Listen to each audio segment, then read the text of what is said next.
Muy bien. Para resolver un problema por medio de dinámica, tenemos que ser capaces de dividirlo, perdón, en subproblemas.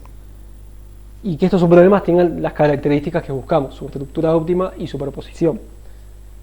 Si no se puede lograr eso, significa que este problema en particular no se puede resolver por medio de dinámica. Bueno, en este caso sabemos que subset sum podemos asumir que sí se puede resolver por dinámica. Pero la caracterización de los subproblemas siempre la tenemos que hacer, no solo por eso, sino también por el segundo paso, y es que es la conformación de la estructura de datos. El tipo de estructura de datos que se va a utilizar va a depender directamente de la identidad de los subproblemas, las variables que capturan el subproblema. Y quizás una de las partes más difíciles de este diseño de dinámica, que generalmente más les cuesta, es reconocer qué variables son las que uno tiene que utilizar. Por ejemplo, ahora vamos a ver las de subset sum, pero veamos las del ejemplo anterior. Al principio empezamos a hablar y dijimos, bueno, quiero ir desde esta celda a esta celda. Y decíamos que ese era un problema. Y luego ir de esta celda a esta celda. Y eso también es un subproblema. Y a su vez, de hecho, ir de acá a acá puede ser el subproblema de algo más grande, si me toca una tabla expandida. Pero bueno, más allá de eso. Y utilizamos estos índices para identificarlos. Entonces el objetivo era ir desde acá hasta acá. Luego que vimos que la celda de inicio era siempre la misma, entonces las descartamos y evidentemente empezamos a hablar de la celda de destino. Y nadie nos obliga a usar un carácter. Si vamos a conformar la estructura de datos, más conviene referirnos a esta celda, como por ejemplo 1, 2, 3, 4, 4,1.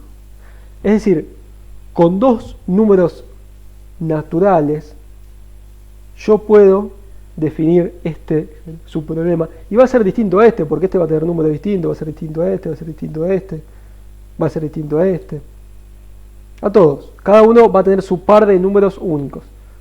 Básicamente estoy indexando una tabla. Entonces, ¿qué estructura de datos voy a utilizar para almacenar los subproblemas de los caminos de esta tabla? Bueno, también una tabla del mismo tamaño, en principio.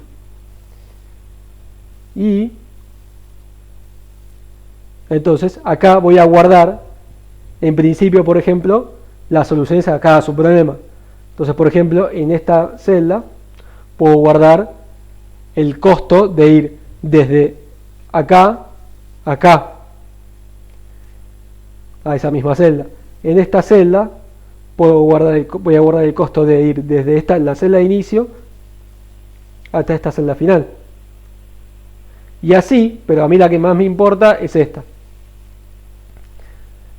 Esta va a tener el costo de ir desde esta celda hasta la celda de destino. Entonces, con dos números naturales lograba especificar el subproblema.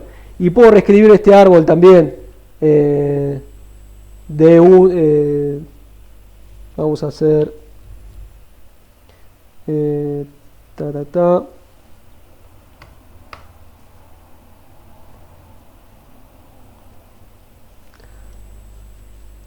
acá usé caracteres tipo Excel, pero que dijimos que 2, 3, 4.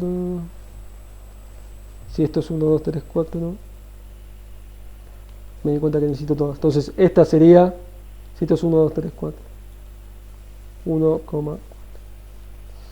C1 sería 1, 3.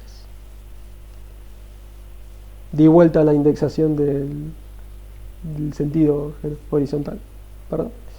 C2 sería 3, 2, 3. D2 sería 2, 4.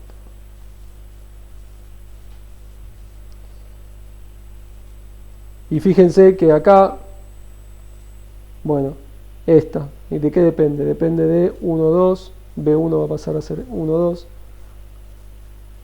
B2 va a ser 2, 2,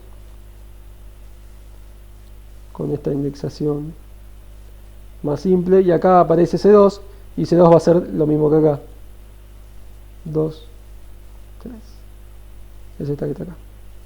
Y sí, tengo la superposición que estaba buscando. Bueno, entonces, listo con ese ejemplo, sigamos con subset sum. ¿Cómo divido? ¿Cuál es su problema de subset sum? Bueno, lo que hacía el algoritmo exhaustivo era generar posibles soluciones y luego ver si eran las soluciones correctas. Y lo hacía exhaustivamente, las resolvía todas de una. Entonces, en una iteración ya decidía qué subconjunto iba a ser el utilizado y qué subconjunto era descartado. Acá no dibujamos el descartado por un tema de espacio, pero en cada uno de estos conjuntos implica a la vez un conjunto de elementos descartados. Por ejemplo, en este agarré estos dos primeros y descarté todo lo que viene acá, 1, 2 y 5, 2. En los límites, por ejemplo, cuando elijo el conjunto vacío, lo que estoy haciendo es descartar todos los elementos del conjunto, todo el conjunto. Y cuando elijo el conjunto entero, estoy básicamente descartando el conjunto vacío, es decir, no estoy descartando nada. Y eso es lo que hace el exhaustivo. Decide, no divide en sus problemas. Decide de una generar una solución de un saque. Bueno, vamos a dividir en subproblemas. ¿Cuál sería la forma de dividir en subproblemas? Bueno, sería ir elemento a elemento y decidir qué elemento forma parte del conjunto que voy a utilizar para hacer la suma y del cual no voy a utilizar para hacer la suma. ¿Y cómo es el árbol que queda representado por esto? Bueno, es un árbol que se ve como esto, que como ven es binario. A este árbol hay que dedicarle tiempo para entenderlo y se va a repetir mucho este tipo de árboles en toda esta unidad. Dado la lista conjunto, que acá voy a llamar con B corta por razones de espacio también, que tiene un largo, que en este ejemplo es 6, y un valor suma, que en este ejemplo es 8, voy a ir paso a paso. Y a cada paso lo que puedo hacer es tomar la decisión de si incluyo o si excluyo un elemento. Entonces, arranco desde acá y digo, bueno, puedo incluir el 2 en el conjunto de los que voy a sumar o puedo excluirlo. Incluirlo sería equivalente a restárselo a suma. Porque de nuevo lo que yo estoy buscando es hacer esta cuenta. Que 8 suma sea igual a valor 1 más valor 2. Vamos a poner el elemento mejor. Elemento 1 más elemento 2, etc. No sabemos cuántos elementos. Si siquiera hace falta 1 o 2. Pero no importa. Entonces, si elemento 1 está incluido, entonces esta ecuación, esto sería equivalente, sería igual a esto, a restarle ese elemento a suma y seguir buscando estos que me quedan acá. Y eso es lo que hace esta rama. Acá arranqué por B0, pero bien pude haber arrancado por BN, o sea, el 6, no importa. Y marco que avanzo con n-1, porque ya decidí el destino de este último elemento o primer elemento, no importa por dónde arranque. Y bueno, del lado opuesto hago la viceversa. Descarto ese elemento, no lo incluyo en la suma, entonces eso sería equivalente a decir que, bueno, elemento 1 no estaba incluido en la suma. Así que tengo que seguir buscando en los elementos restantes. Y así se va dividiendo en dos, definitivamente. Hasta que repartís todo el conjunto. De nuevo, una solución, estas son medias soluciones, es decir, son soluciones a subproblemas, pero queremos la solución al problema original. Tenemos que llegar al final, agotarnos todos los elementos, ya sea que hayamos incluido o descartado. Y finalmente, ¿cómo nos vamos a dar cuenta de que hemos llegado a la solución correcta? Bueno, suma tiene que ser nulo. Porque si, por ejemplo, el valor tiene que incluir el segundo y el tercer elemento, ¿no? Supongamos que esta sea la realidad. Y la rama y yo encaré por todas las ramas posibles. Estoy explorando todas las soluciones posibles, inteligentemente, pero explorándolas igual. Entonces, primero hice esto, no les voy a borrar esto. Entonces, resté acá. El siguiente paso de la rama que resultó ser la correcta. 0.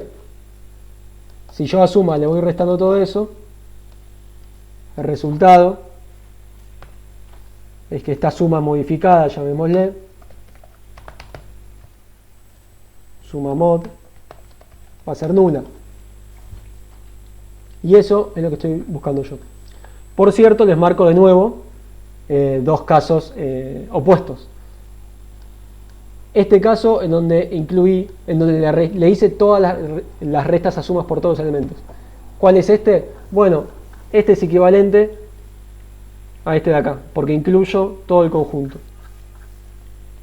Y este, en el que no le resté nada a suma, es este, porque es este que está acá a la izquierda, el conjunto vacío. Porque descarté todos los elementos y luego me pregunto acá al final si este suma es igual a 0. Entonces, en caso de que el valor de este suma originalmente, no está acá, hubiera sido 0, ese hubiera sido el caso que se hubiera cumplido, el que había que descartar todos. El subproblema que descartaba todos los elementos. Entonces, para cerrar, cada uno de estos corresponde a una posible solución y la voy a evaluar cada vez, al igual que hice en este algoritmo. La diferencia es que voy el orden en el que estoy generando esos subconjuntos posibles.